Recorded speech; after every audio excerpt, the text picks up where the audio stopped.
Maahan muutetaan ja maasta muutetaan. Liikkuvuus on kasvanut Suomessa. Yhtä yhtenäistä kuvaa ei ole siitä, kuka muuttaa ja miksi. Maahanmuuttajalle ei ole yksiselitteistä taustaa taikka tarinaa.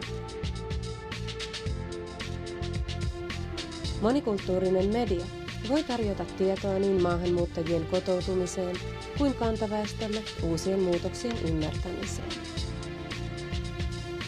Unelma yhteisestä mediasta dokumentti pyrkii selvittämään, mitä ajattelevat aiheesta alan tekijät. Mitä uussuomalaisten ja maahanmuuttajien näkökannat voivat tarjota yhteiskunnan keskusteluun. Miksi monikulttuurista mediaa tarvitaan?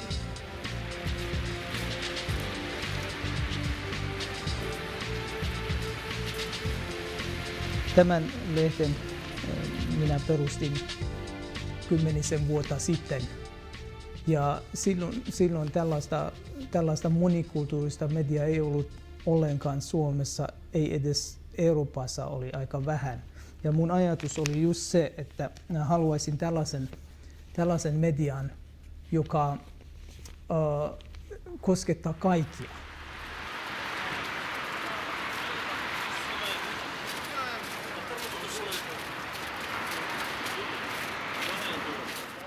Jos mulla sanotaan, että monikulttuurinen media, mulla on semmoinen olo nyt, että mä varmaan kuulun siihen. Kun mä olen ikään kuin toista kulttuurista, olen Somaliasta ja olen tehnyt Ylellä ja Turku TV:ssä töitä. Eli silloin mä teen puhdasta mediatyötä. En tehnyt monikulttuurinen mediatyötä, vaan minä olen itse ehkä monikulttuurinen, mutta mä teen mediatyötä. Tarkoitus ei ole sitä, että me maahanmuuttajat tai ihmiset, joilla on erilainen tausta, tekevät toisilleen tai itsellemme ohjelmaa. Monikulttuurinen media pitää olla foorumi, jossa suomalaiset ja kaikki muut maahanmuuttajat keskenään vaihtavat ajatuksia.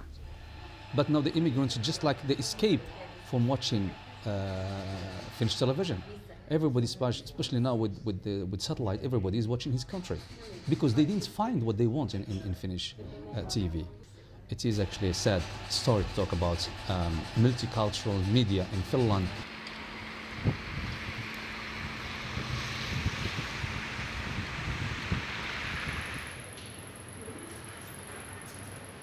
Monikulttuurisuus on laaja asia ja laaja käsite, niin kuin itse sen mielää. Mä mielen sen niin laajana, että kaikki kuuluu. Kaikki kuuluu, koko yhteiskunnan, kaikki jäsenet kuuluvat monikulttuurisuusmedian piiriin. Mutta toki on sitten ihan niin kuin kaikessa mediassa, niin on kohderyhmämedioita, jotka haluaa tavoittaa joitakin tiettyjä kohderyhmiä.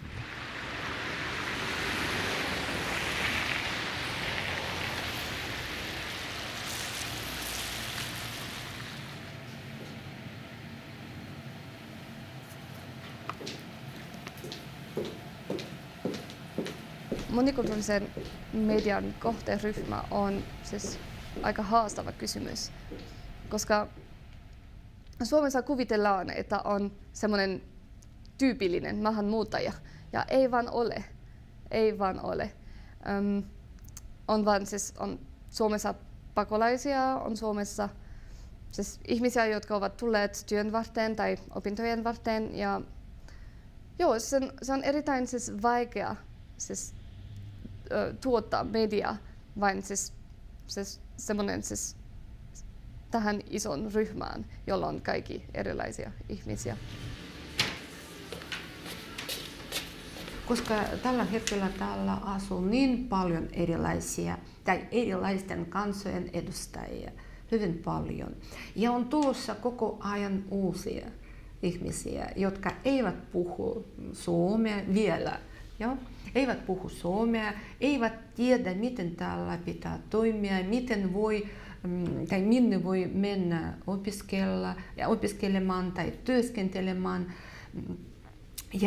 Ja siksi monikulttuurinen media pitää informoida kaikista tärkeistä kysymyksistä täällä Suomessa. All right. Monikulttuurinen media, vaiko eritaustaiset ihmiset mediassa? Median tekijät näkevät tilausta monikulttuuriselle mediatuotannolle, mutta kohderyhmien täsmentäminen on vaikeaa. Suomessa eri vähemmistöryhmät ovat pieniä. Kuitenkin perinteisen demokratiakäsityksemme mukaan myös vähemmistöjen ääni on arvokas. Millä tavalla moniäänisyys voisi toteutua mediassa?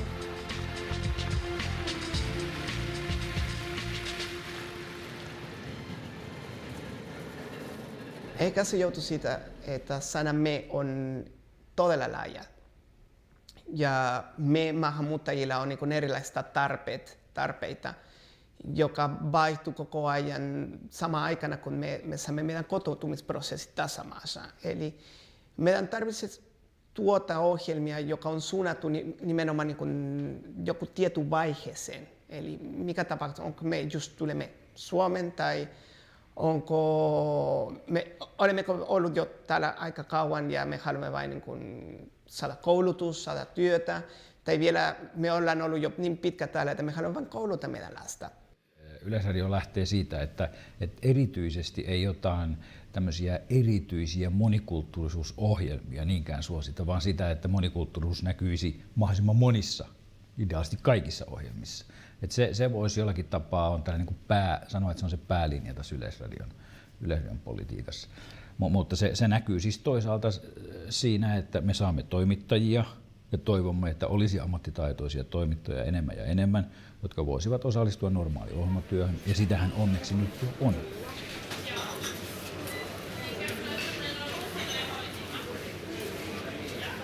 Perinteinen suomalainen media ei ole tarpeeksi oivaltanut palkata tai käyttää hyväksi sitä ammattitaitoa ja asiantuntemusta, mitä uussuomalaisilla journalisteilla on. Ja tämän takia nämä kysymykset maahanmuuttoon ja kotoutumiseen ja tähän monikulttuurisuuteen liittyen eivät ole nousseet tarpeeksi esille suomalaismediassa. Monikulttuurisen media ei ole tarpeesta, mutta monikulttuuriset ihmisten median alan työskentelevä on tarpeesta. Se on täysin eri asia. Minusta rasismi pitäisi käsitellä ja terrorismi pitäisi käsitellä. Ja sitten taas mun pomot Ylellä tai jonkun muu on sitä mieltä, se on mielenkiintoisempaa käsitellä vaan terrorismi. Rasismi on semmoista, että emme halua tähän tuoda esille, koska ehkä välttämäistö suututtaa jo tällaista. I think the healthy way is to get to the mainstream, but to get your voice heard in a proper way, with your from your point of view, and in a healthy way, not with kind of this is a program for for immigrants. Okay, Meillä sanotaan, että te saatte tehdä mammujuttuja, ja sitten me olemme tyytyväisiä, että me teemme mammujuttuja. Sitten tulee sellaista niin kuin meidän muut ajattelutapa. Onhan meillä kuitenkin nyt kamerankin edessä esiintyjiä, jotka selkeästi on uussuomalaisia, eivät ole siis niin sanottuja kantasuomalaisia. Nyt esimerkiksi alkaa keväällä tämä tanssiohjelma, ja siinähän on pääjuontajakin kaikki. Jani Toivola on tietysti nyt hyvin tunnettu suomalainen, mutta tämmöisiä viihde-esiintyjiä on. Ja alan ammattilaisia on enemmän ja enemmän. Ainoa vaara, mikä siinä on se, että jos valtamedia ja valtaväestö valitsemalla ne vähän liiankin integroituneet syrjii muita sivuun, koska se ei ole enää monikulttuurinen media, jos me ajatellaan, että jos Yle ja kaikki nyt sanoo, että hei, me emme enää tarvitse, koska meillä on kotikadussa ja putouksessa ja toisessa joku niin kuin maahanmuuttaja, joka on käytännössä täysin suomalainen, mutta erivärinen. Jos sä oot tummaihoinen, sä oot erilainen, sulla vielä huudetaan kadulla. Sä vielä kohtaa rasismia, sä vielä kohtaa niin kuin varruksia. Ja jos me ajattelemme, että joku ihminen on jo liian integroitu, meillä on sellainen vaara, että syrjitään niitä ihan erityisesti ja aika vahvasti, että heillä on edes niin kuin oma identiteetti. Ne rakentaa myös oma identiteettiä. Olemmeko niin kuin suomalaista, olemmeko ulkomaalaista, mikä me ollaan? Why? Why do we need you? Can't we talk? Aren't we educated? Do we have brain? Could we think? Of course. Thank you very much. Goodbye. Yes, this is the time. Immigrants need to talk for themselves. We don't need to have anyone to talk in our voice. Vähemmistö pitäisi olla aina mukana kun rakentaan tai tehdään se ohjelman konsepti. Eli siellä kun on konsepti tai käsikirjoituksen vaiheessa niin mukana on ihan olennaista. Koska lopusta niin ne puhuu meistä. Eli ne ei yritä niin kuvata meidän tarpeita tai kertoa niin meistä oma elämästä, miten ajattelemme, mikä me haluamme ja kuka parempaa tietää kuin me. Maahanmuuttajat ovat oman elämänsä asiantuntijoita ja heidän pitäisi olla mukana, kun rakennetaan monikulttuurisia ohjelmia. Mutta mitkä ovat monikulttuuristen mediaprojektien rahoitusten vaihtoehdot? Ja vielä, kenelle kuuluisi velvollisuus toimia monikulttuurisen median rahoittajana?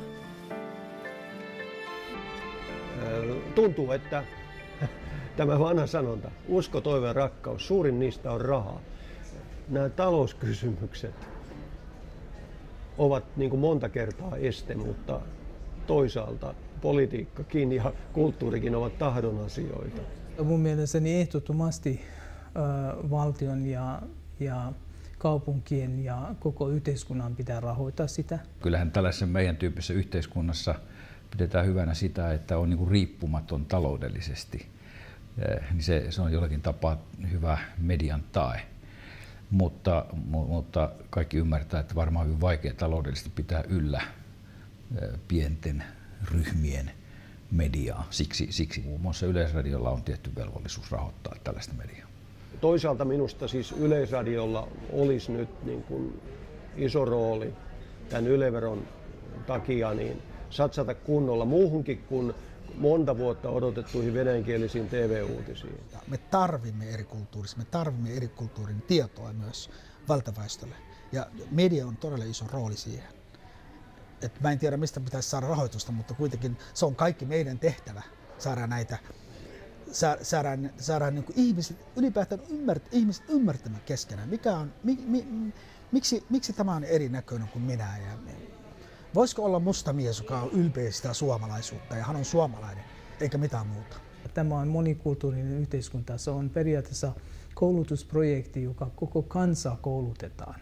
Eli ei pitää ajatella sitä rahoitusta näin, että nyt me rahoitetaan näiden mamujen omia asioita, niin ne tekee keskenään jotain videoita tai lehtiä tai äänitteitä.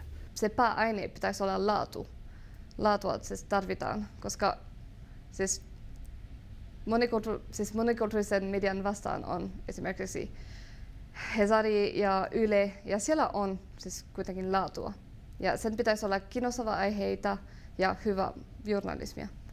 Mun mielestäni koko mediakentän yksi suurin haaste tällä hetkellä on se, että ihmiset ovat tottuneet tai odottavat, että informaatiota saa ilmaiseksi. Vaikka mitään ei ole ilmaista.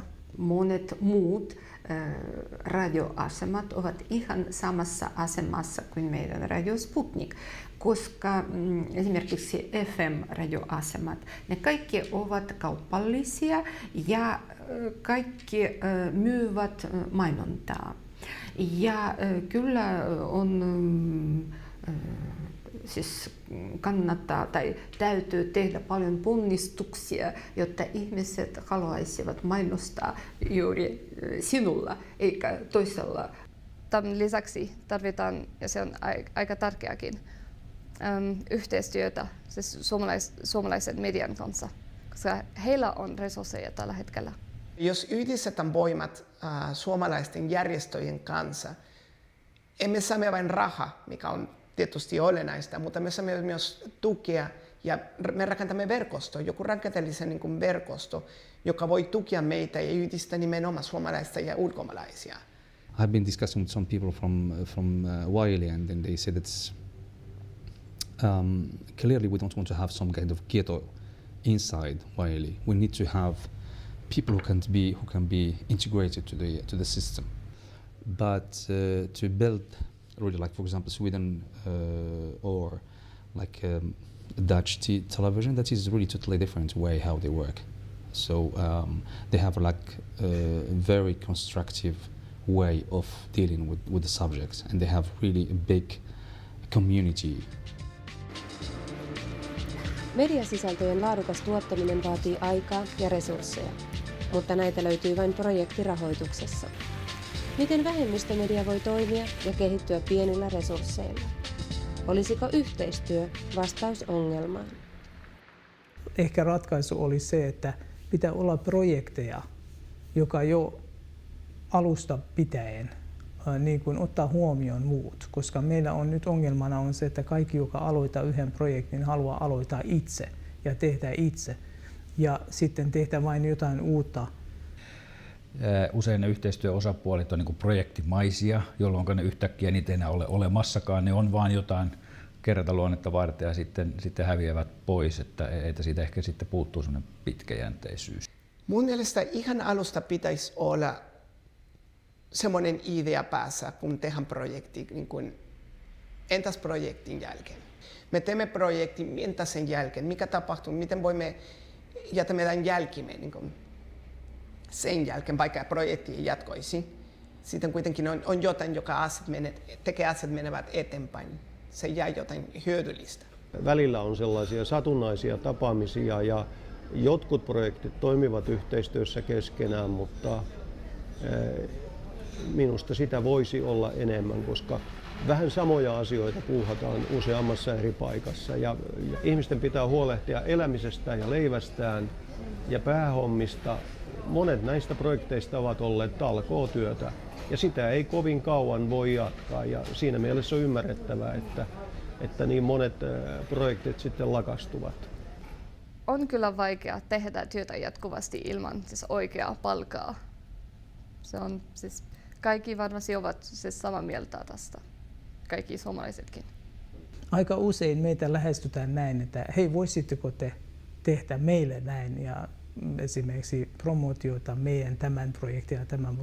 Mutta ei koskaan kukaan tullut sanomaan mulle, että hei, what can I do for you? Ehkä sen takia, kun kaikilla on niin pienet resurssit, kaikki yrittää toiselle sanoa, että hei, what can you do for me? Ja sitten jos ei pysty tekemään, sitten se loppuu siihen. No one can do something for you. No one can do anything for you. You should do something for yourself. Stand, go and work and be professional, take your responsibility and go for it. And that's what starts with gathering the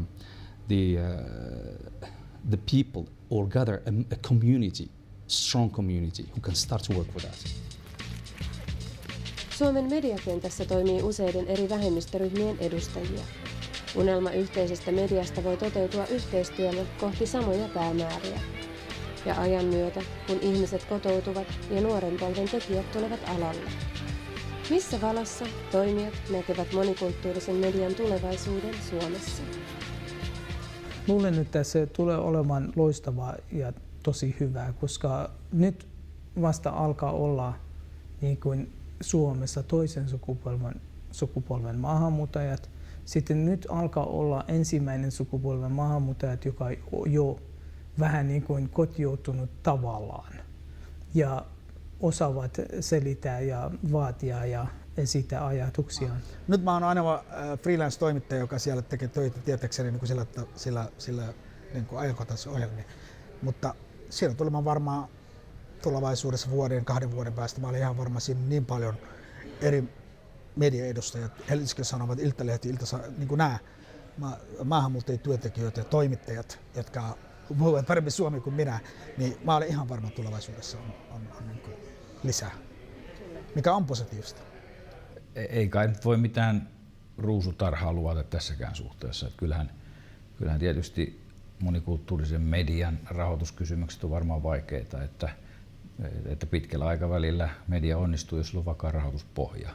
Mä luulen, että internet antaa siihen nyt niin kuin oivemman mahdollisuuden kuin aikaisemmin tämä broadcasting media. Siihen liittyy kyllä se vaara tietysti tähän internettiin, että silloin ikään kuin helposti ryhmät eriytyy toisistaan. Kyllä meidän pitäisi kaikki työskentellä yhdessä. Mennä sama paikka, niin kun otetaan sama päämäärä ja mennä siihen. Kun mä oon ollut nuorison taloissa, mä oon huomannut, että toisen sukupolven maahanmuuttajat ja kantaväestö suomalaiset, ne opit yhdessä, ne on rinnalla, ne tekevät samat jutut. Ehkä niin nuorille niin ei tule niin näin vaikeaa, ainakin Helsingissä. Mä en tiedä, mikä tapahtuu muissa kaupungeissa. Mutta siinä ajatuksessa mä ajattelen, että meillä on vielä aika paljon tekemistä ja medialla on aika iso rooli siihen. No, täällä Suomessa me tarvitsisimme just tällainen monikulttuurinen portaali. Joo, kyllä mä tiedän, että on jo erilaisia portaaleja.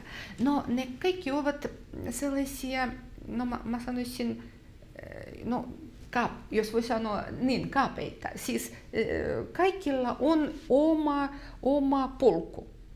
Mutta olisi hyvä, jos meillä oli sellainen yhteinen portaali, jossa olisi kaikki mediat. Itse näkisin, että ehkä myös pitäisi tuolla valtionhallinnossa oivaltaa, että semmoinen isompi yhteinen projekti voisi olla mielekäs, eikä monta erillistä. Mun toive on ehkä, siis, että ei olisi enää, siis ei pitäisi enää leimata media monikulttuurisesti ja että Suomeen tulisi semmoinen yhteinen media, jota on tarkoitettu ihan siis kaikille. So that's what we need. We need a we. We, foreigners and you, we can sit down, we can debate, we can discuss, we can whatever. But anyway, we can discuss. That's what we need at the moment. And I think in Finland, we are really a little bit late in that. I hope it will come, but let's hope.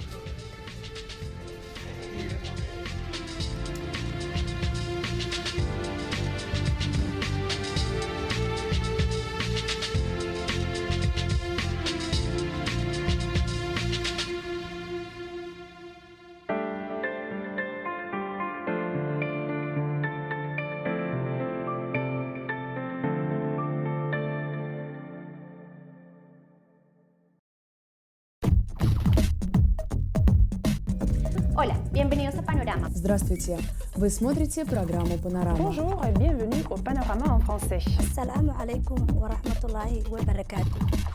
والتهنئة لكل نجاح لأجل تعزيز تعدد الثقافة.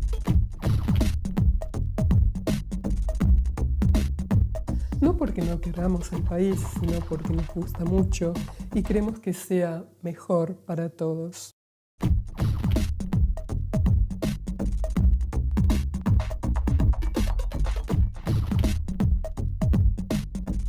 تناقش الحكومة الفنلندية الميزانية المقترحة لتحسين القدرة التنافسية للبلاد وتغيير عقود العمل القائمة.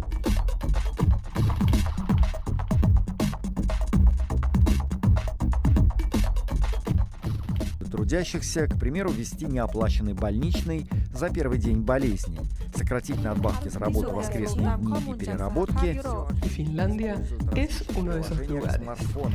наподобие Facebook Messenger и WhatsApp. Qu'est-ce que je pense moi quand je vois des titres pareils?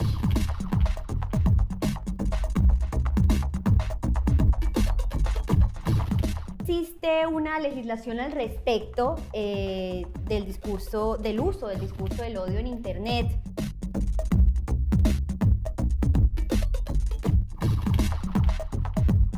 Imaginez leur vie sans aucun support médical. เราได้กลายเป็นสิ่งที่คุ้นเคยของพวกเหยียดสีผิวและเราจะต้องต่อต้านนิสัยนี้เราเคยเงียบกันมานานเกินไป maqaal ku soo baxay baa la yidhi shantii bishan joornaalka kirko iyo kaabunki ayaa lagu soo qaatay dhowr arrimood oo quseeya baa la yidhi muslimiinta Finland degan. برنامج بانوراما التقى بشاب لاجئ من العراق ويعيش في مركز استقبال في أحد المستشفيات وسمعنا منه قصته.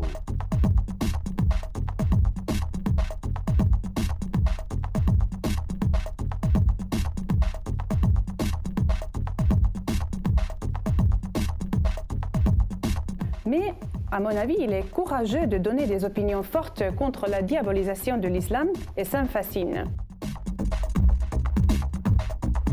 in waddanku uu ka baxo dhibaatooyinkii uu soo maray 22 sano ee la soo dhaafay. سنقدم أولا معلومات مفيدة للكل. До выборов оба будущих министра позировали со студентами с плакатами «Образование не тронем». Вы можете посмотреть на их предвыборные обещания.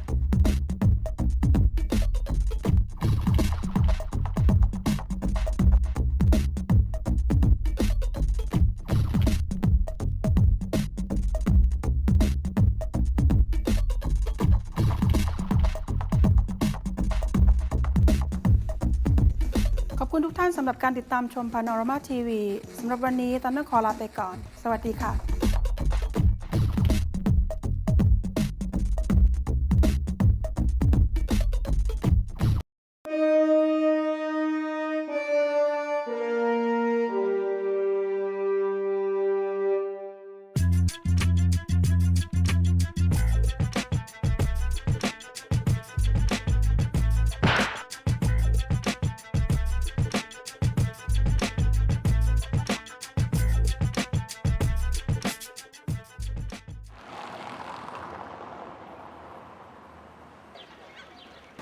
Well, I think foreigners can survive here in Finland if they speak English, especially here in Helsinki. If your plan is to stay here, live here like for 8 years, then I would be curious to learn other culture and the country I'm living in. So in that sense, I would learn the language. I have met people who speak quite fluently after a couple of months here. And then I have met people who have been here like for 8 years and don't speak one word. Yes, I think foreigners should learn the Finnish language. I think it would be good for them to understand this country better, also to find information about the country better. I also think it's possible to adapt without it, but I think that somehow the country will remain opaque for you. In order to really plunge into the society, it has to do with understanding the culture. Language is a mirror of the culture.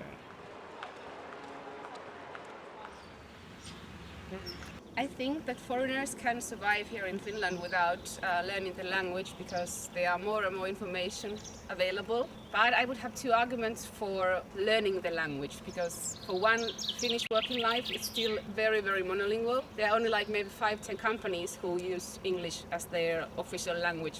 And again, I think that would be a huge advantage for foreigners if they would at least have the basics of Finnish. In the long run, it would be much better for their mental health if they would have the basics of Finnish because that's the key to the Finnish culture and to understand what's going on in the country.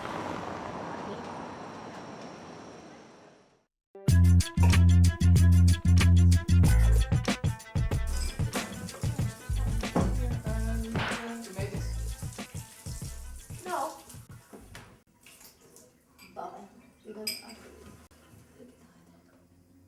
Ja, das ist nice sauce.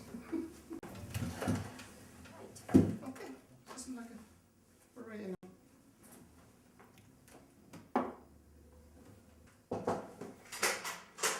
Hey, welcome. Hi. How are you? Fine, fine. Sorry, I lost my way. It was so Don't complicated worry. to find the way over here. Hello. Nice to see you. Hey, are you still living in Nathan? Yes, I'm still in London. I just started my own business in January. Yeah, congratulations. Yes, I give training in consulting. It's called Giraffe Training and Consulting. And I give training in, let's say, intercultural communications, presentation skills, public speaking.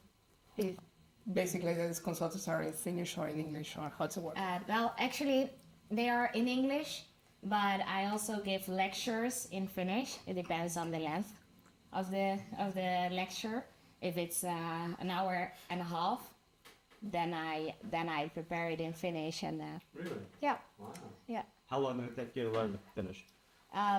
Well, let's say almost the 3 years that I'm here, I've been learning it. But I haven't been in courses constantly. But it was effective, I guess. I mean, you.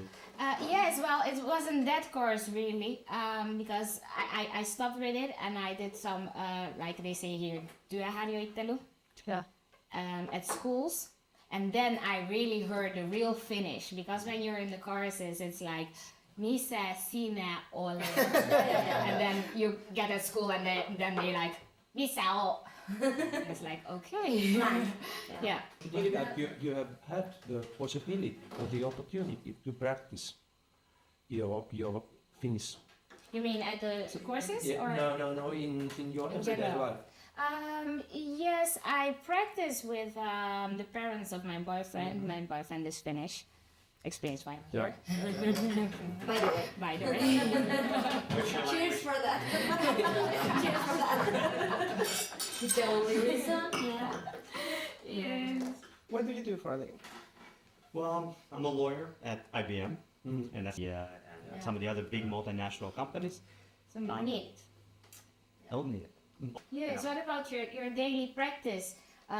Is it necessary to use any Finnish with any of your clients? Is it really just English, like 8 hours per day? Yeah. It wasn't easy to get an everyday job with the knowledge of my Finnish. It wasn't enough. Wasn't them. I could only give like lectures. Where people, when they see my CV, they are like, wow, you know so many languages, but hey, there isn't any Finnish, so. I do feel that just speaking Finnish kind of opens you somehow the doors, but I have some friends that are of the opinion that speaking bad Finnish is worse than don't speak Finnish at all.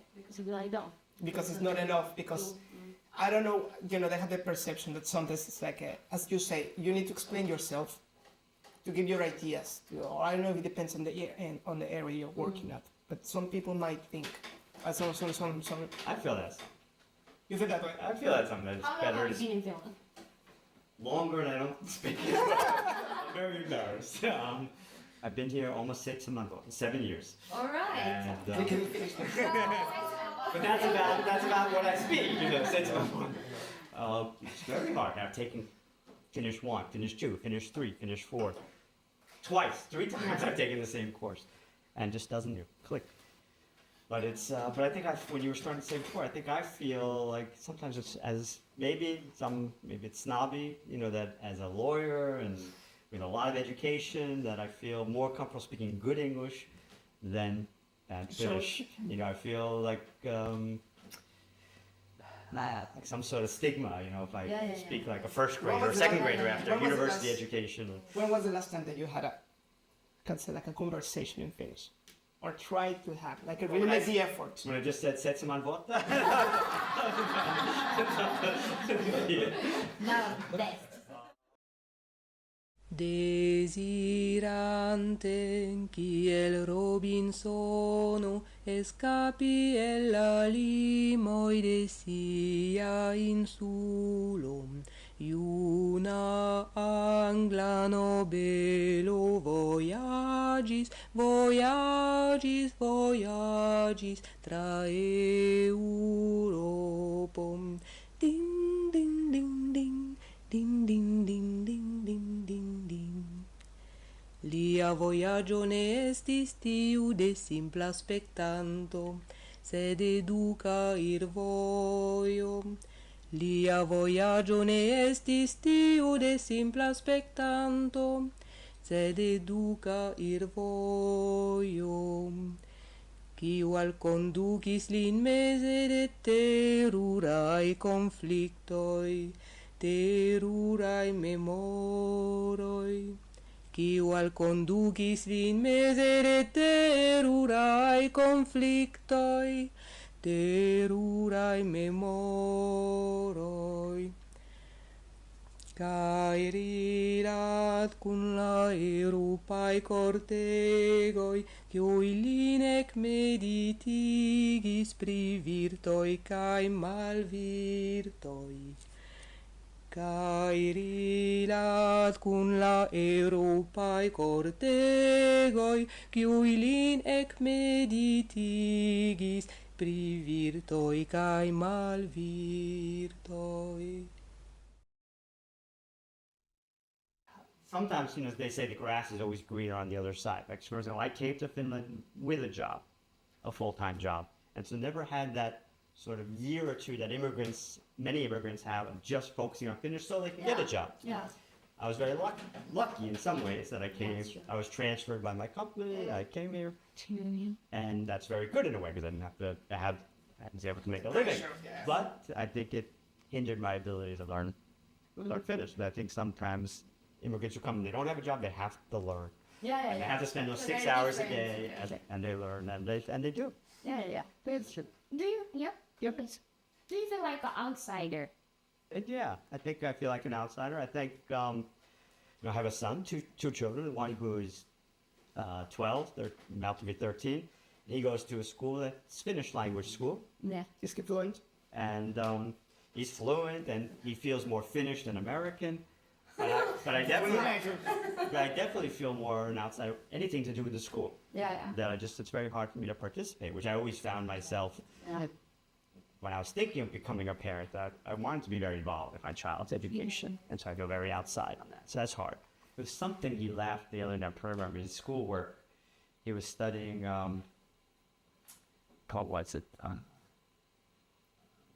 so I might forget, but I thought the word was like, it was about the slave trade.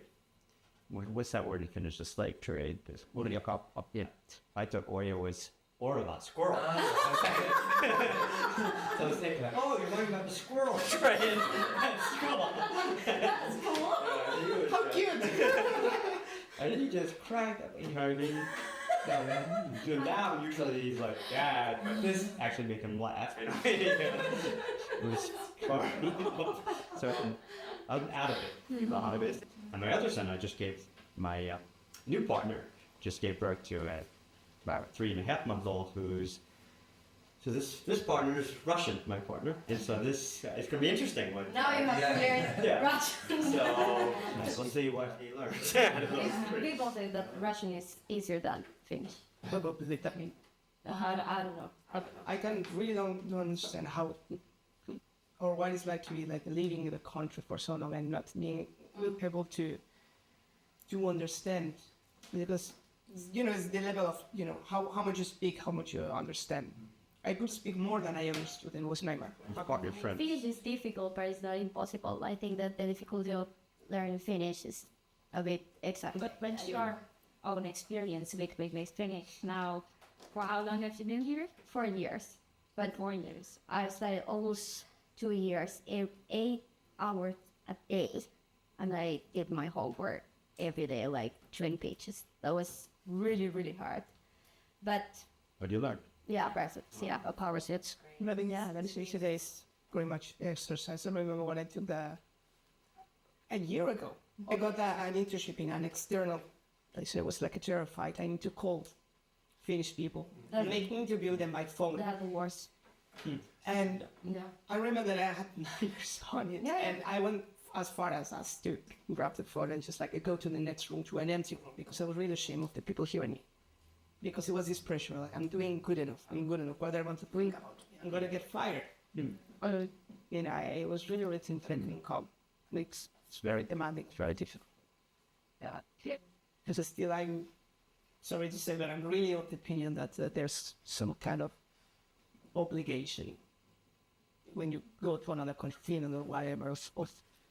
So I understand that immigrants should be expected to learn a language, but the problem is it's such a hard language.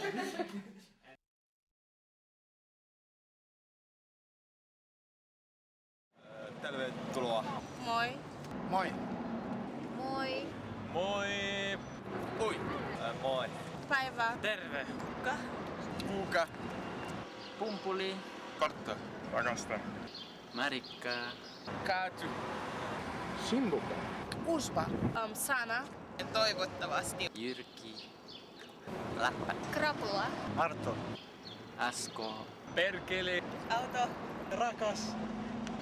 Peppu. Sampula. Täällä. Sami. Viisana. Paska. Ja Jonna. Juna-asema. Juna-asema. Miku. Makkara. Kiitos. Kiitos. Okei. Moi. Kiitos. Kiitos. Kiitos. Kiitos. Riittää. I was saying that actually today that I came to Helsinki, I had my map with me, and at every shops I was just speaking English instead of Finnish. So I was playing I am a foreigner, but a tourist. The tourist. Yes, because sometimes you really feel more comfortable, and when it's really necessary, you speak Finnish. But in this case, it's like now I'm in my free time. I don't know if it's just me, but I think that it looks like all the poor immigrant is trying very hard. What do you think, Matti? No, I was thinking about that because I'm convinced that every now and then each one of us has the privilege to take the time for ourselves. If you want to act as a tourist, why not? It amuses you, why not? You feel free. You do things that you are comfortable with. So that's your privilege. That's privilege of each of us. Each of us. But do you think there's a dip that the Finns perceive somebody differently speaking very, perfect English versus horrible Finnish? Like, No. no. I do feel that you are perceived, sometimes you're better perceived in English.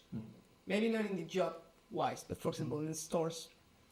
Sometimes I do think, especially for example summer, I do think you get better services in English than in Finnish.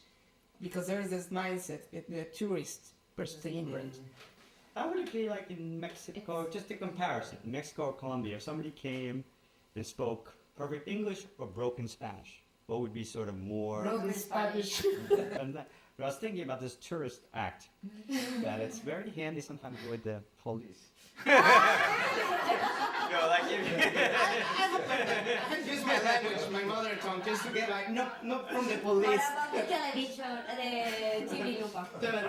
I'm just a tourist, I don't understand. That's just the rule. That is something that's nice to play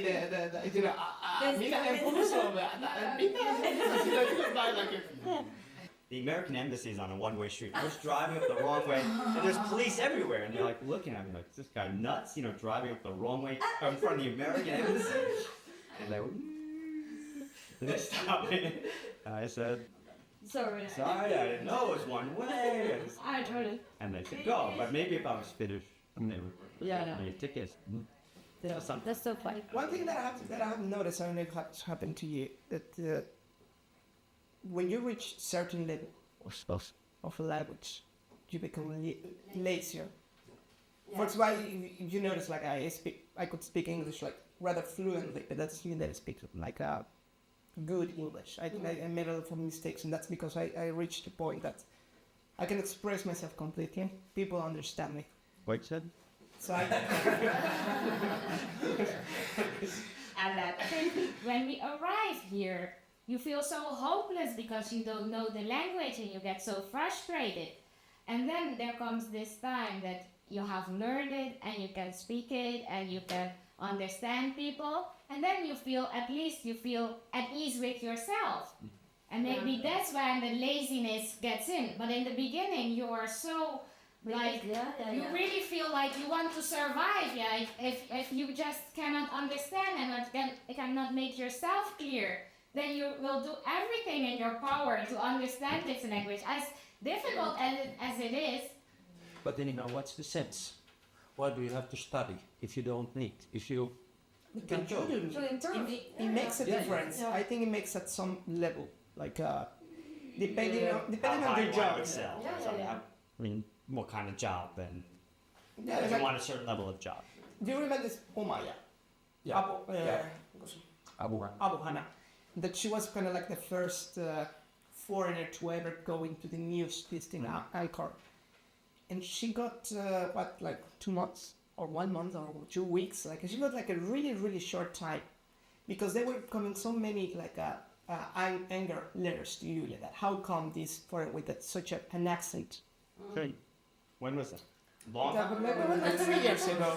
3-4 years ago. More. Has it changed the tolerance for them? I think that most of them, because I think that you see foreign faces in TV, but I think they're mostly Finnish raised. They're really low. But there's some. Yeah, but I think there's some professions, not only journalists, media or many professions. I think one mistake is a big mistake. That's yeah.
I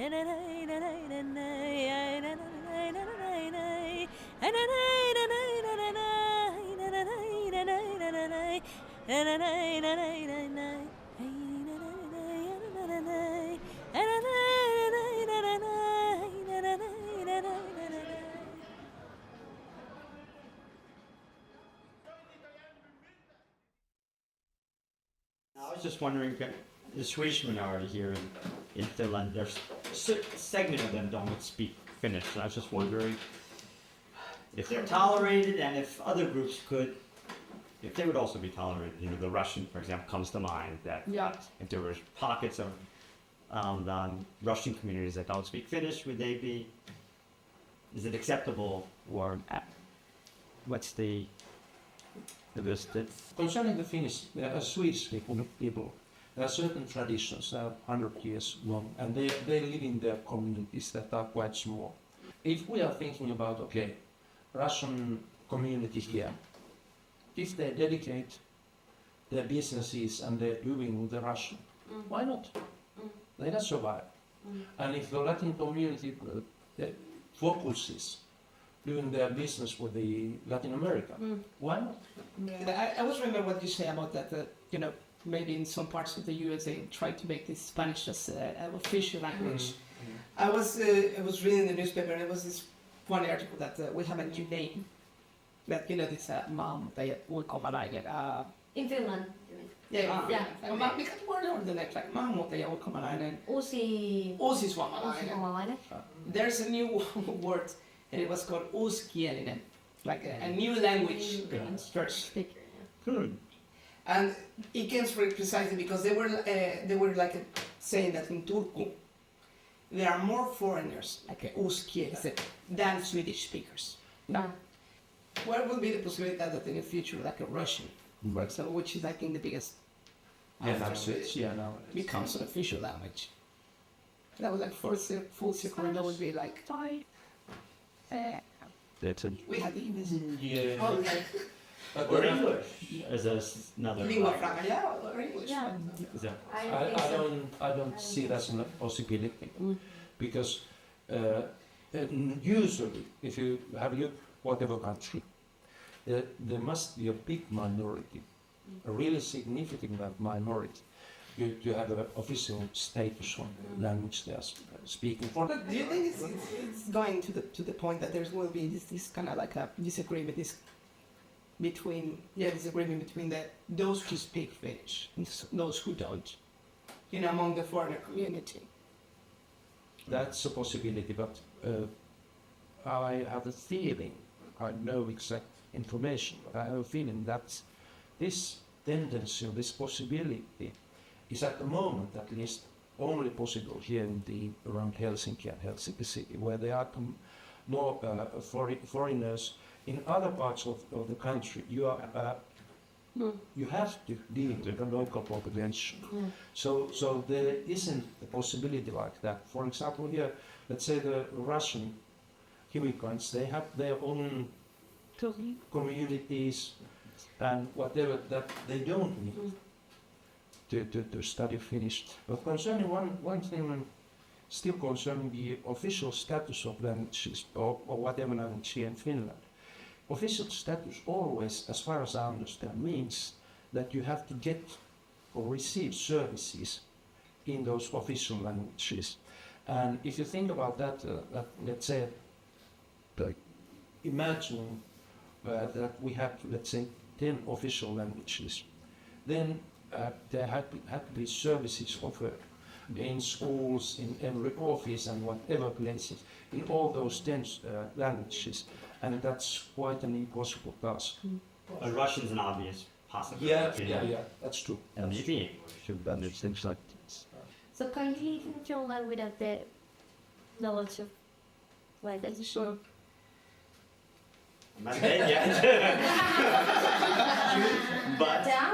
but there's lots of downsides to it. You lose a lot.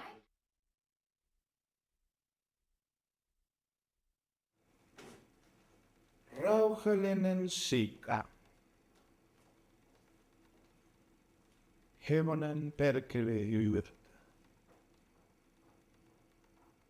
En mä tiedä, Lettu. Mulle vaikea. Toivottavasti. That's hyvä. B-sana. Tarja ihmisiä juna-asema.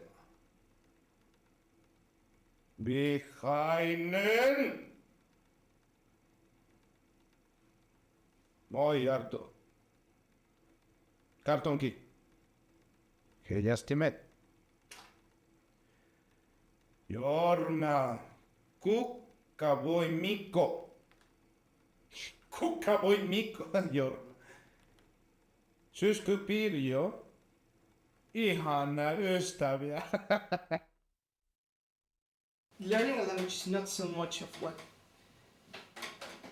I mean, it is about opinion. It's like express your opinion. And for me, like opinions are based on experience and what you get from people. And of course, you can. I don't think you can get a full picture of a country, like in English. I think that was the thing that pushed me. That you cannot read the news, you cannot participate. Of course, you can say it in English. Yeah. You lose a lot. But you lose a lot, and it's a matter of express yourself with the basis of what you see with the people. And I think that's something that pushed me a lot. The language is always also a way of working, of doing things. Do you think it should be a requirement for citizenship? For what? Citizenship. I know. Do you agree with that? Do you think it should be a... Yeah, I think. Yeah, I suppose that's a tradition in almost all every country, each and every country. Well, like for Estonia, it was very controversial that a lot of the Russian community lost their, or in some of the Baltic countries, maybe I've been mistaken about Estonia. Some of the Baltic countries, they lost. One thing that I know it would be interesting if I don't speak Finnish, but I speak perfectly Swedish. Can I get a Finnish citizenship? Then you can. Because it's official language. Yes. So then. So No, but then does that undermine the argument that Finnish is required to become a citizen? But it's the same as in the States. No. In the States, I understand. The States does a lot of things wrong around the world. Mexico, the same as in Mexico, you need to speak Spanish. In this case, I have to agree with what you say. If it then it doesn't then the argument is not about Finnish language, then it can also apply for Swedish language. And citizenship is about legal rights. Yeah. Why should legal rights depend upon language versus, okay, it's because of course it makes you in society. Yeah, but That's society, like but on a private level, yes, it helps you socially. Maybe it helps you get a job. But should it be the key to legal rights? What is the last step of? What is the last benefit that you get with nationality when you go into this? It's one of the most important rights in democracy. If I live here for a certain period of time, I pay my taxes, a lot of taxes. Just like everybody else, why should I have less rights? If I have a significant connection here, I mean, I've been here a long time, I have children here, why should my rights be dependent upon learning this very, very difficult language, which all of you have done, and I'm so impressed, but a lot of people haven't, and I'm one of those who haven't, and No, I don't know. it's true. Why can I What's say gonna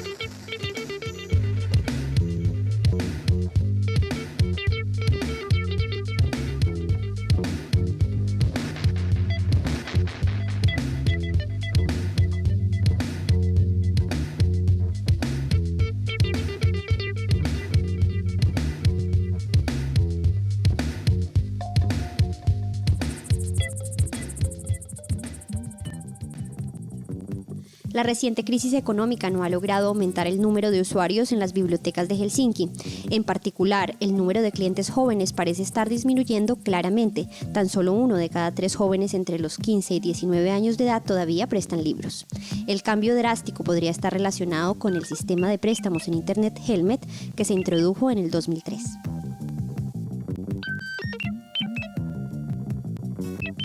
Un fuerte aumento en el precio de los alimentos vendrá con el cambio del año. En diciembre se espera que los precios de los alimentos vuelvan al mismo nivel que hace exactamente un año. Pan y otros productos de granos en particular se espera que cuesten más. Sin embargo, con una rígida competencia en las importaciones se espera que bajen los precios de los productos cárnicos y lácteos. El diario semanal americano Newsweek ha comparado las condiciones de vida de los ciudadanos en un centenar de países. Finlandia ha sido elegido como el mejor país del mundo. Los puntos de referencia usados por el diario fueron la educación estatal, los servicios de salud, calidad de vida, la actividad económica y condiciones políticas.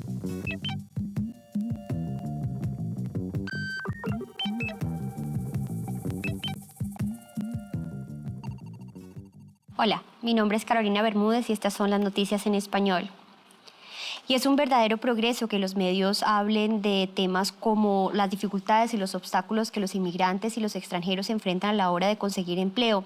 Al respecto, la periodista Aira Bejaskari y la ministra de Inmigración y Asuntos Europeos, Astrid Thors, expresaron su opinión acerca de crear una nueva oficina de empleo especialmente para personas provenientes de otros países.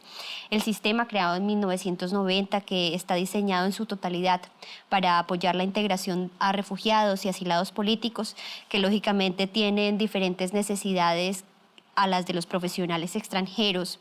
La nueva oficina creará contactos entre los inmigrantes altamente calificados y los empleadores finlandeses. Estos inmigrantes tienen un enorme potencial como creadores de mediana y pequeña industria, algo casi inexistente en Finlandia debido a la poca competencia en el mercado. Muchos de los inmigrantes altamente calificados vienen al país luego de contraer matrimonio con finlandeses, pero al parecer son ignorados laboralmente en su propio campo. Resulta increíble pensar que luego de hablar y aprender la lengua y conocer la cultura sea tan difícil encontrar trabajo, casi una misión imposible. En Helsinki, más de 1 de 4 matrimonios son multiculturales. La dificultad para encontrar empleo o buen salario puede crear problemas familiares y muchos de ellos toman la decisión de dejar el país en busca de un futuro laboral, lo cual le significa a Finlandia una gran pérdida de talento. Y algunos extranjeros afirman que el solo hecho de tener un apellido o un nombre que suene extranjero puede ser definitivo a la hora de ser invitado o no a una entrevista laboral. Por el contrario, en otros países el provenir de otro lugar, otra cultura, hablar otro idioma puede ser un plus y más que un menos y podría resultar hasta interesante. La misma clase de inmigrantes educados, con proyecciones, motivados, son los que hacen falta en Finlandia y con los cuales el gobierno busca llenar el gran hueco laboral que quedarán en unos años. Y son estos mismos inmigrantes los cuales no parecen calificar para recibir asesoría en la oficina de empleo. Absurda la situación, por ilógica que suene. Finlandia no se puede dar el lujo de perder tantos profesionales en diferentes campos. Son profesionales que han sido educados en otros países y que solo necesitan un poco de asesoría en cuanto al idioma y a cómo buscar empleo. Los cambios son lentos y el gobierno tiene este tema como parte de su agenda. 6.5 millones de euros vendrán del Suomen kulttuurirahasto como ayuda financiera. La mayoría de los finlandeses daría a las parejas homosexuales los mismos derechos al matrimonio que las parejas heterosexuales. De acuerdo con Yle Noticias, el 54% de la población apoyaría una nueva ley de matrimonio, lo que daría a todas las parejas los mismos derechos independientemente del género. Las mujeres y los jóvenes parecen tomar una actitud más favorable que los hombres ante la ley. Este apoyo público es contradictorio ante los comentarios homofóbicos hechos en una transmisión de Yle, dando lugar a que miles de personas abandonaran la iglesia en las últimas semanas.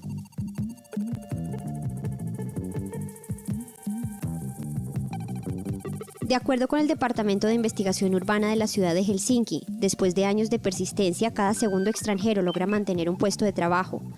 Los investigadores atribuyen la mejora a que los extranjeros obtienen títulos finlandeses durante este tiempo. La actitud y la mentalidad de los empleadores es ahora más abierta. Sin embargo, los que han llegado al país como refugiados son los que más tienen problemas a la hora de alcanzar una vida laboral.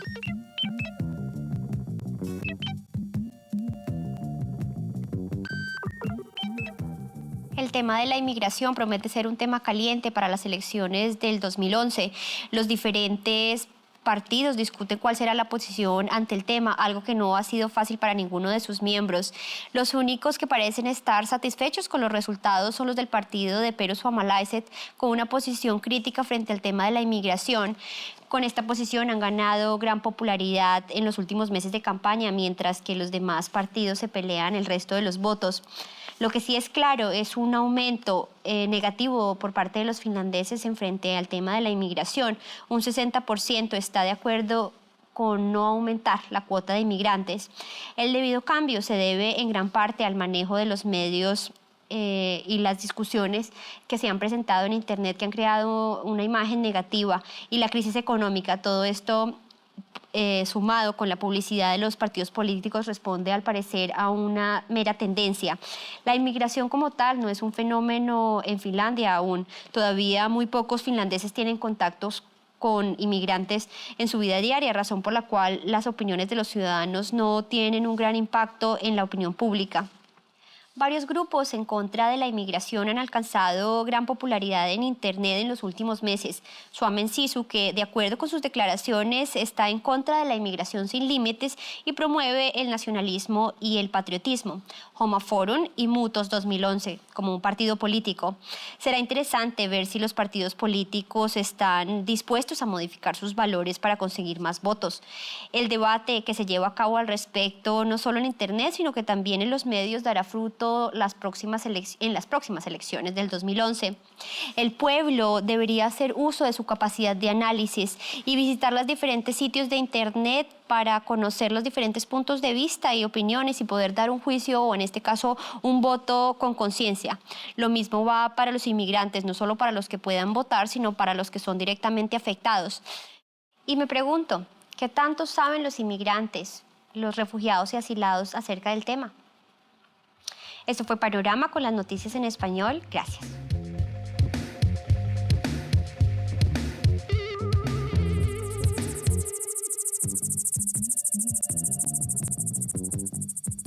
لقد فشلت الأزمة الاقتصادية الأخيرة لرسم جماهير الشعب في المكتبات بهلسنكي، ولا سيما الشباب، حيث يبدو انخفاض واضح في عدد زبائن مكتبات هلسنكي بعدد 1 من 3 من الشباب الذين تتراوح أعمارهم بين 15 و 19 الذين ما زالوا يقترضون الكتب. ويكون السبب في هذه الصلة وتغيير جذري لنظام على شبكات الإنترنت، أي عن طريق اقتراض الخودة التي تم تقديمها في سنة 2003. كانت زيادة حادة في أسعار المواد الغذائية في مطلع السنة، وفي دجنبر يتوقع أن الأسعار ستكون إلى نفس المستوى الذي كانت عليه منذ سنة واحدة. فالخبز والمنتجات الحبوب على جهة الخصوص تتوقع أكثر تكلفة، ومع ذلك يتوقع منافسة شديدة للاستيراد لدفع الأسعار للهبوط منتجات اللحوم والألبان. الجريدة الأسبوعية الأمريكية US Weekly Magazine قامت بمقارنة لظروف عيش المواطنين في 100 بلد، وقد اختيرت فنلندا كأفضل بلد. قد اعتمدت تلك المقارنات على نقط معينة كالتعليم الحكومي والخدمات الصحية ونوعية الحياة والحيوية الاقتصادية والظروف السياسية.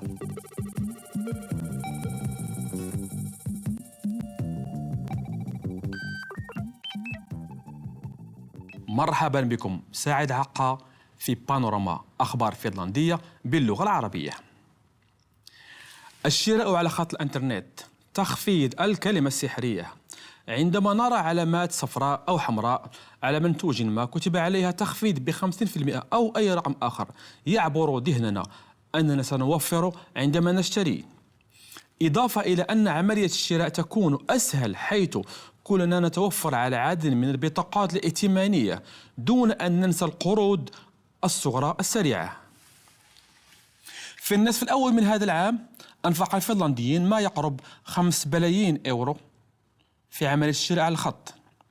كانت أغلبية العمليات من مواقع الإلكترونية تهم كل من الخدمات والاستعمال المحلي المنتوجات الإلكترونية والترفيهية. لكن لحسن الحظ المشتريات من الشركات الأجنبية لم تتعدى 16 من مجمل العمليات. الزبون النموذجي لهذه العمليات هم رجال لا يتعدون 40 سنة يقومون بشراء المعدات الرياضية، برامج الحاسوب، الأفلام والموسيقى. فالشركات الأجنبية غالبا ما يكون لها أسعار منخفضة، بهذا يحققون مكاسب وربح ضد الباعة المحلية. على العموم عندما نشتري على خط الشبكة التجارية الإلكترونية من شركات خارجية فإننا نضع الاقتصاد المحلي في مأزق اقتصادي، وللأسف سرعان ما ننسى الأزمات الاقتصادية، وكيف يمكننا تقوية وحماية اقتصادنا المحلي. وللختام هنا أعتقد أن أفضل طريقة للشراء هي عندما نشتري ما نحتاج إليه وليس ما نحب ونشتهي شراءه.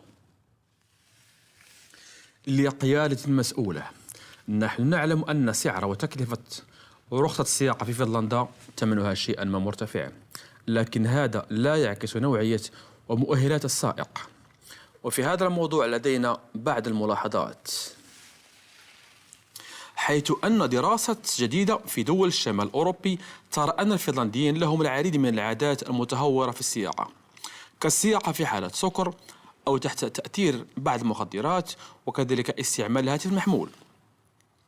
وبينت البحوث أن حوالي 17% من السائقين الذكور يشكون في وقت ما إذا كانت لهم درجة الكحول أكثر من الحد القانوني للكحول. وعلى الرغم من هذا الفنلنديين يعارضون استعمال أو استخدام أقفال الكحول الكحولوكس في السيارات، وهذا بعكس الدول الجارة. الفنلنديون هم أكثر عرضة للتحدث عن الهاتف المحمول بصفة كبيرة. أعتقد هنا أن الأمر يهم كل من يجلس وراء المقود، فنلنديين، أجانب، ولا سيما الشباب. في جميع الحالات تبقى السياقة فن في حد ذاتها، وهذه الأخيرة تتطلب العديد من الصفات الإنسانية الحسنة مثل احترام الآخرين وكذلك ضبط النفس. ما أختم به هنا هو أن السائق نفسه يجب أن يفهم ويتذكر أن السيارة جميلة قد تتحول عند التهور إلى سلاح مدمر.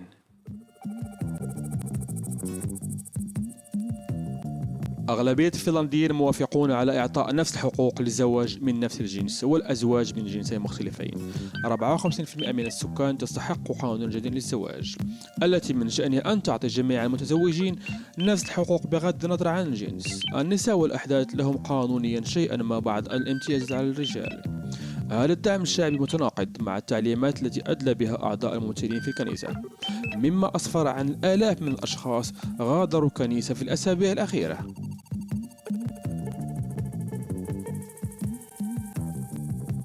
وفقا للبحوث الحضرية لمدينة هلسنكي، وبعد سنوات من المثابرة كل أجنبي من 2 يتوفر على عمل. يعزو الباحثون هذا التحسن إلى تحقيق الكثير من الأجانب وتحصيلهم على درجات والشواهد التعليمية في فنلندا خلال الوقت الأخير. كذلك مواقف أرباب العمل أصبحت أكثر انفتاحا خلال العقد الماضي، فهؤلاء الذين وصلوا إلى بلد كلاجئين كانت لهم ظروف أصعب للولوج والحصول على عمل.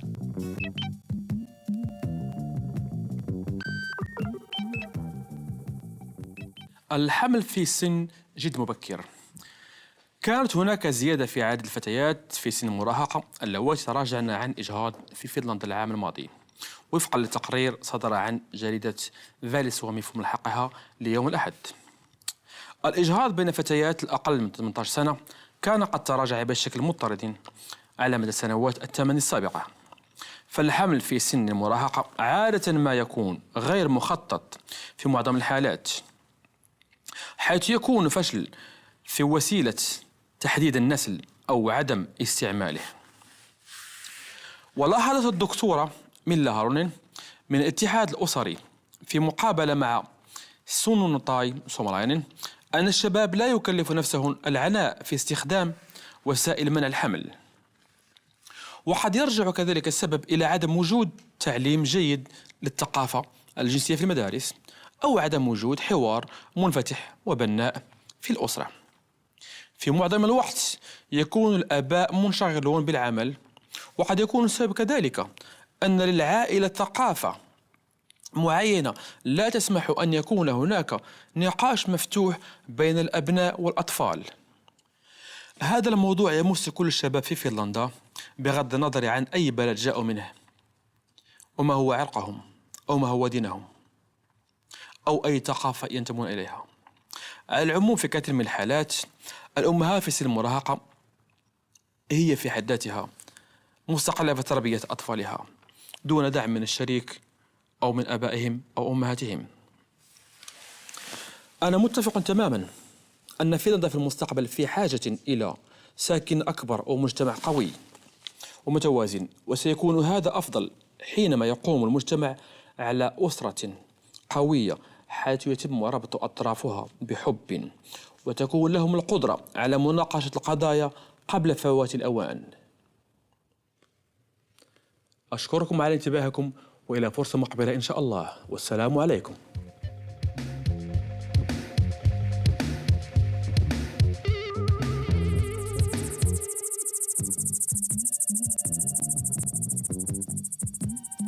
Несмотря на последний экономический кризис, прирост посетителей в библиотеке Хельсинки так и не произошел. Падает и количество молодежи среди клиентов Хельсинской городской библиотеки. Так только каждый третий подросток возраста от 15 до 19 лет все еще посещает библиотеку. Столь резкое изменение может также быть вызвано основанной в 2003 году системой заимствования книг на базе интернета под названием Helmet. Скачок цен на продукты питания ожидается к концу этого года. К декабрю цены на еду должны достигнуть показателей, равных прошлому году. Хлеб и другие зерновые продукты, согласно ожиданиям, будут стоить дороже. Однако за счет жесткой конкуренции импорта цены на молоко и мясные продукты не будут подвержены заметному росту. Согласно исследованиям уровня жизни, которое было проведено в 100 странах мира американским еженедельным журналом Newsweek, Финляндия признана лучшей страной в мире. Страны оценивались по 5 параметрам: образование, здоровье, экономическое развитие, политическая обстановка и качество жизни.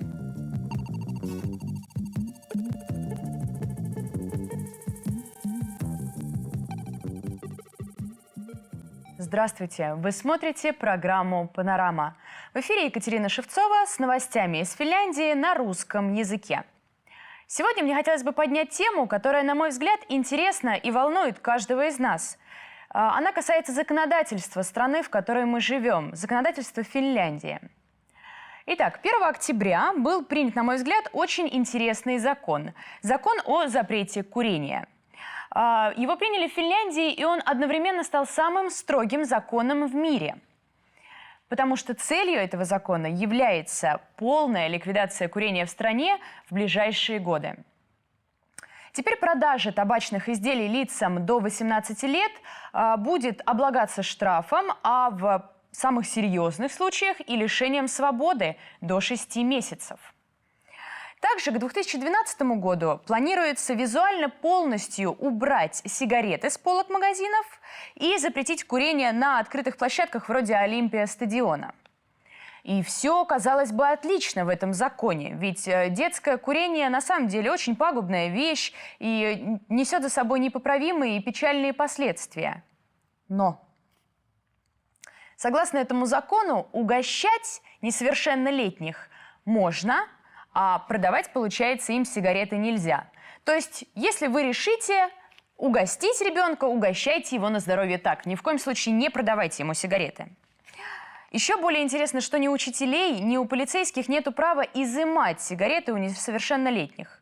То есть, получается, что можно курить прямо в открытую, в лицо преподавателям и стражам порядка. Знаете, после принятия этого закона мне очень четко представляется картина, как трудный финский подросток срывает урок, а затем еще вдобавок достает пачку сигарет из кармана, затягивается смачно преподавателю в лицо, чем самым естественно вызывает полный восторг у студентов и своих одноклассников и, пожалуй, сердечный приступ у преподавателя. Не поймите меня неправильно, я ни в коем случае не приветствую насилие над детьми и всячески поддерживаю борьбу с курением, особенно с детским курением. Но почему-то мне кажется, что этот закон ни к чему не приведет. Мне кажется, что приняв этот закон, наши финские дети не станут курить меньше. Ведь курение и борьба с детским курением должна начинаться с семьи. А у преподавателей и полицейских, так как они должны являться авторитарными личностями для наших подростков, у них тогда должны быть и соответствующие права. Возвращаясь к новым законам Финляндии, не могу не отметить, что, может быть, в ближайшее время нас с вами ожидает новый налог. Какой, как бы вы думали? Налог на сладкое. Возможно, если парламент одобрит эту поправку, то мы с вами будем платить 95 евроцентов за каждый килограмм шоколада, каждый килограмм конфет, мороженого, а также литр газировки. И еще почему-то в этот список входит минеральная вода и кофейный напиток. Чиновники не скрывают, что налоги нужно повышать как можно быстрее и в обязательном порядке, но они хотят это сделать с оглядкой на здоровье финской нации. Согласно каналу Yle, среднестатистический финн потребляет в год 13 килограмм конфет. Это безусловный перебор. Вероятно, именно поэтому парламент решил обрадовать нас новым налогом на сладкое, и, быть может, диабетиков в нашей стране тогда станет меньше. Странно, но почему-то ни печенье, ни сладкие булочки под этот налог не подходят. Зато подходит минеральная вода. Быть может, скоро и все фастфуды в нашей стране тоже станут дополнительно налогооблагаемыми. А может быть, и физкультура станет обязательной для каждого гражданина этой страны. Смотрите «Панораму», мы будем держать вас в курсе событий. Большинство финнов выступили за равные права заключения брака среди гомосексуальных и гетеросексуальных пар. Согласно опросу Yle, 54% нации поддержали бы закон, который обеспечит всем парам, вне зависимости от их пола, единые права на заключение брака. Женщины и молодежь оказались более лояльны к возможному изменению закона, нежели мужчины. Эта общественная поддержка противоречит сделанным недавно комментариям церковных представителей гомофобов в передаче Yle. Напомним, что после этой передачи тысячи людей покинули церковь. Согласно отделу исследований города Хельсинки, после нескольких лет упорства каждому второму иностранцу удается закрепиться на рабочем месте. Исследователи связывают это с тем, что иностранцы подтверждают и совершенствуют свои дипломы за это время. Также отношение работодателей стало менее предубежденным за последние 15 лет. Согласно исследованиям, самую жесткую борьбу за рабочие места прошли прибывшие в страну беженцы.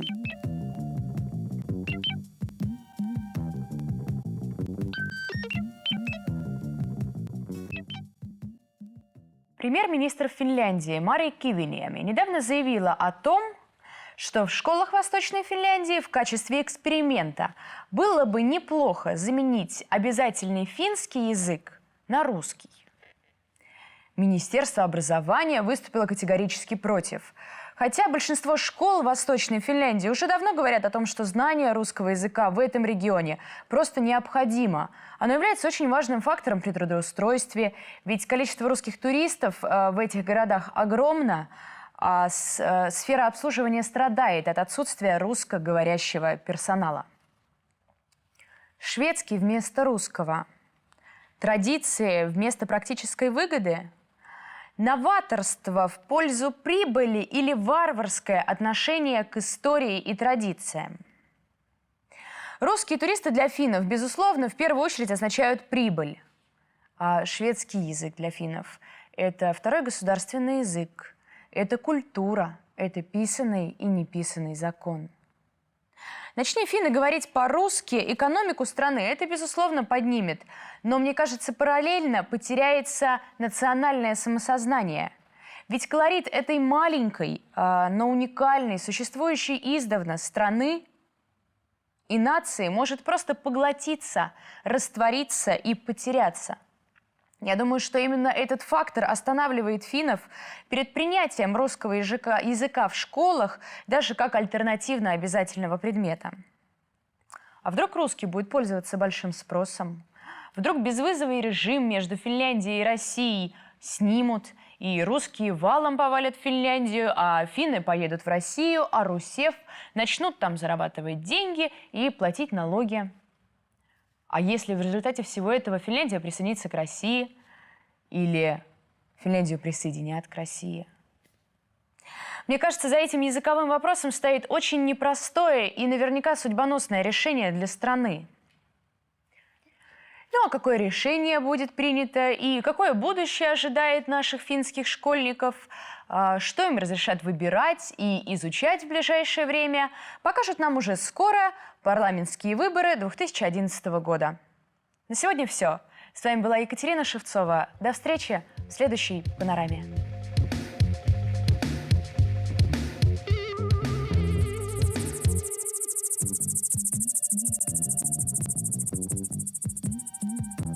La crise économique récente a raté d'attirer des masses de gens aux bibliothèques d'Helsinki. En particulier, le nombre de jeunes semble diminuer clairement dans les bibliothèques municipales, avec seulement 1 sur 3 jeunes âgés entre 15 et 19 qui empruntent des livres. Le changement radical pourrait être lié au système d'emprunt Helmet sur Internet qui a été introduit en 2003. Une forte augmentation du prix des produits alimentaires est prévue à la fin de l'année. En décembre, le prix des aliments sera de retour au même niveau qu'un an avant la baisse des taxes. Pain et autres produits céréales en particulier devraient coûter plus cher. Toutefois, la concurrence des importations diminue le prix vers le bas, surtout les produits laitiers et les viandes. Newsweek, l'hebdomadaire américain, a comparé les conditions de vie des citoyens dans une centaine de pays. Choisi comme le meilleur pays est la Finlande. Les points de référence du journal a été l'évaluation de l'éducation et les services de santé, la qualité de vie, la vitalité économique et la stabilité politique.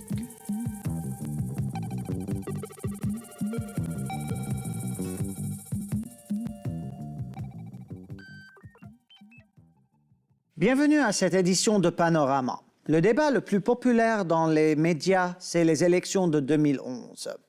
Messieurs et mesdames, notre sort comme immigrés paraît, sans l'avoir demandé, dans les mains des Verts, des vrais Finlandais ou des jeunes soldats de la liberté. Il paraît que les vrais Finlandais ont battu les Verts de 2,5% dans des récentes statistiques, 12,5% pour Timo et 10% pour Annie. Où sommes-nous comme immigrés dans tout ça? Voici une petite analyse de la situation qui se forme.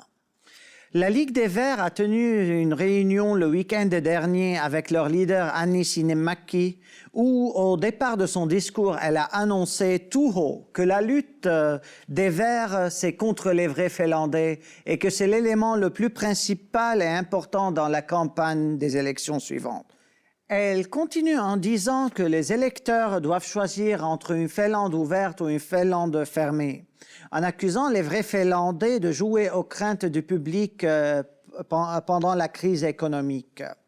Mais dommage que les Verts se sont mis dans cette situation.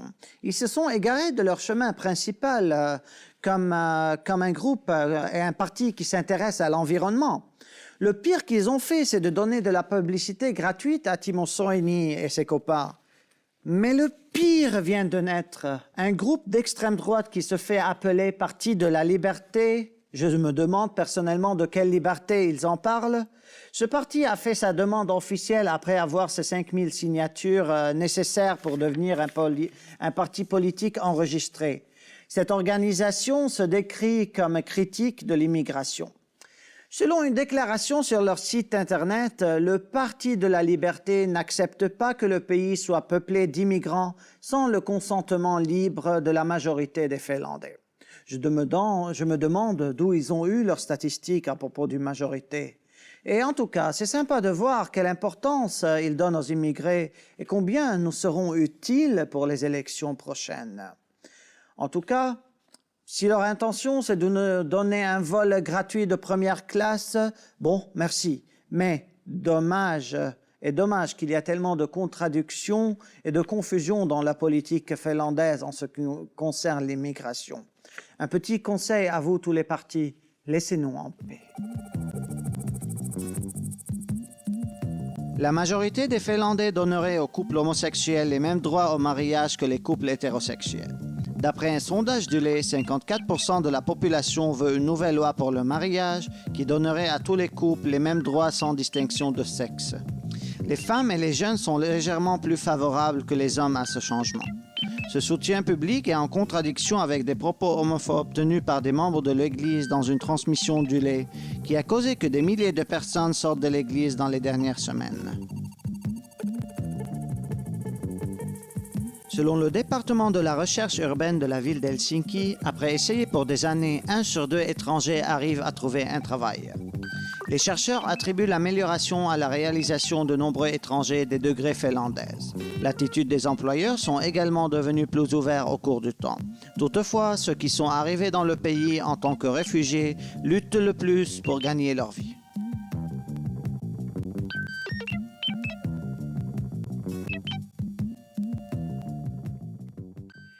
PM4 de Stora Enso, c'est fermé, c'est fini.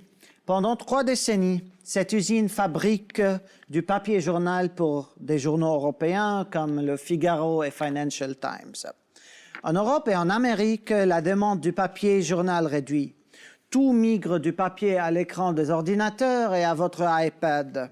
Mais en Finlande, 4000 emplois ont perdu déjà leur travail pendant les dernières années. L'impact a été important en Finlande, qui représente 12% de la production mondiale de papier. Une industrie qui a longtemps servi comme un pilier de l'économie et de l'identité nationale de ce pays. On l'appelle l'or vert. Mais la Finlande a vécu de ses forêts à travers les âges. Mais maintenant, c'est le secteur de la souffrance, dit Mustonen, un employé de 60 ans à PM4. C'est triste, parce que les forêts sont notre patrimoine. La crise économique mondiale et le développement de l'Internet ont servi à cette récession. Il paraît que les grandes compagnies forestières qui ont l'air de négliger leurs petits salariés finlandais qui sont dédiés pour leur compagnie bougent vers la Chine et d'autres pays du Sud où tout est permis pour eux pour sauver leurs profits. Ils essayent d'investir dans des domaines comme les stations nucléaires ou le domaine de l'IT. Mais pourtant, environ 900 000 en Finlande sont propriétaires de forêts et l'industrie fournit 1/3 de tout papier utilisé par les Européens. Les difficultés de l'industrie forestière sont attribuées à 3 points. Le surplus de papier et de l'offre, les droits russes à l'exportation et le euro fort. Mais la question, est-ce qu'il y a un côté positif de cette crise? Peut-être c'est mieux pour l'environnement, moins de ventes. Est-ce que l'âge digital a réussi à détruire un patrimoine entier? Est-ce que la Finlande doit apprendre à vivre dans cette économie fragile? Pourquoi la Russie en 2007 a annoncé qu'elle prévoyait augmenter ses tarifs sur l'exportation et l'importation de bois brut? Où est la logique de nos voisins? Est-ce qu'un peu de politique là? Ou la Russie aime voir une Finlande dans une chute économique? Qui va sauver cette industrie? Beaucoup de questions se posent là. Personnellement, j'aime bien le papier et rien n'est plus beau qu'une lettre reçue écrite à la main par la poste. Mais en Finlande, la poste, c'est que des factures. Mais, en tout cas, merci de nous avoir rejoints dans cette édition de Panorama. Nous espérons vous revoir la prochaine fois. N'oubliez pas de visiter notre nouveau blog cotomedia.wordpress.com et à la prochaine. Jadlian et les nouvelles en français. Au revoir.